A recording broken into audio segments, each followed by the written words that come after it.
Hi everybody, and welcome back to the channel. In today's video, we're going to be discussing herbal carminatives.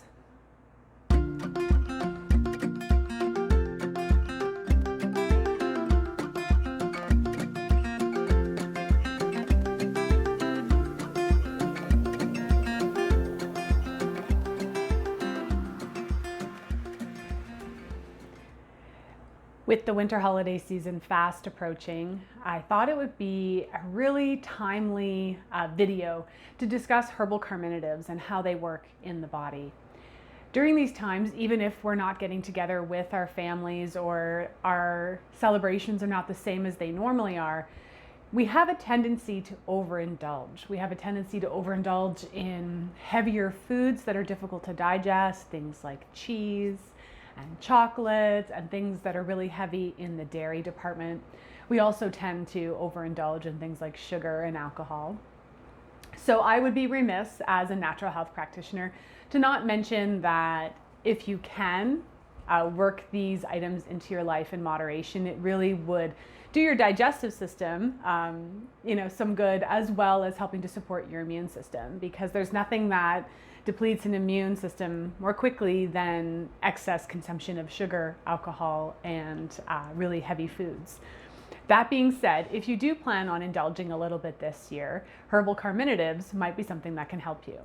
So before we get started, I just want to mention that it is always wise to follow up with all the things I talk about with doing your own research.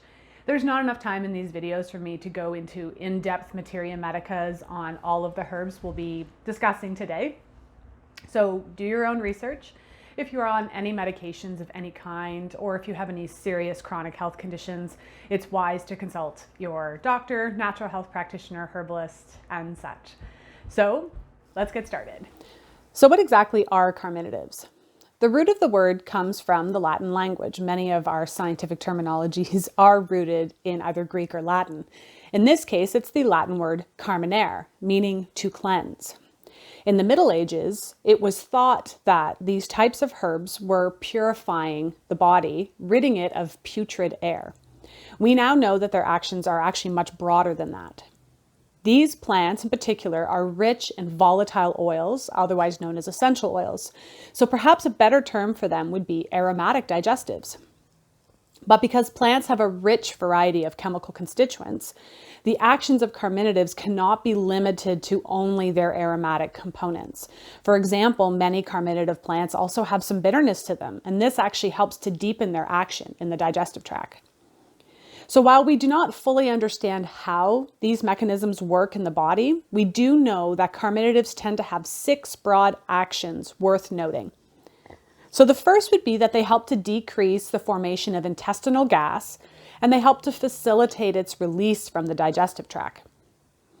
We also know that carminative herbs help to increase the digestive secretions of the entire digestive system, mouth, stomach, and small intestines. And because these digestive secretions contain enzymes, long-term use of carminatives can help to improve overall digestion. We also know that many of these herbs are antispasmodic and tend to reduce spasming in the digestive tract by relaxing the smooth muscle tissues. We know that most carminatives are also appetite stimulants, which help to improve the appetite. We're also aware that many of them are antiemetic, which means they help to reduce nausea and can often be used to prevent vomiting. And finally, we also understand and know that many carminatives tend to be antimicrobial to some degree, and this is because many of the volatile oils, the essential oils, are antimicrobial themselves. So really great examples of herbal carminatives would be anything in the mint family, so peppermint, spearmint, wild mint, ground ivy, lots of folks call this one creeping Charlie, chamomile, feverfew, valerian root, lemon balm, lavender, and hyssop. These are all really great, or hyssop as some people pronounce it. These are all really, really great examples of carminatives that can help with all of the things that we discussed in the previous segment. So there is a subcategory of carminatives that's worth noting as well, because these plants tend to be more stimulating, and they are often called either stimulating carminatives or warming carminatives. They contain all of the same actions that their carminative friends had, but their actions are deepened due to their heat or their pungency. So how exactly does this pungency affect an increase in their actions? There's a few theories to this. So first, they have what's known as a Rubifacient effect to the tissues. This is fancy talk for saying that it helps to increase blood flow to the area, thereby stimulating the cells more. We also know that heat increases secretions in the digestive tract. If you've ever eaten a spicy meal, you know immediately your eyes water, your nose runs, you're producing more saliva. You can really feel that increase in digestive secretions and mucus secretions through pungency. So it thereby increases the effect of all of those digestive enzymes and secretions.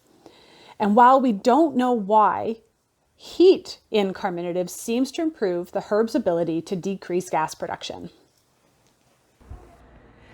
So what's really awesome about our warming carminative family is that these are many of the herbs that we have in our kitchen. Things like ginger, rosemary, thyme, oregano, and marjoram are culinary herbs. They're really great warming carminatives. Other really excellent warming carminatives would be things like turmeric. The Monarda family I love working with. So you have Monarda fistulosa, which would be wild bergamot. And then you have bee balm, which is Monarda didyma. Lots of folks love growing this one in their gardens because it's beautiful. And another favorite of mine is inula root or elecampane root. I love working with that one as a warming carminative as well.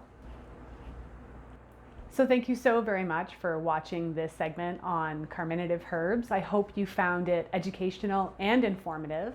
If you like videos like this, please comment and let me know, because I can continue a series like this where we can delve into herbal nervines, bitters, antispasmodics. There's so many that we can cover in this sort of broad technical term. So I hope you all have a really great, safe, and joyful holiday season. I will see you all in the new year. I'm going to take a bit of time to spend with my family. So until next time, this is Correne from Spirea Herbs, wishing you health and wellness.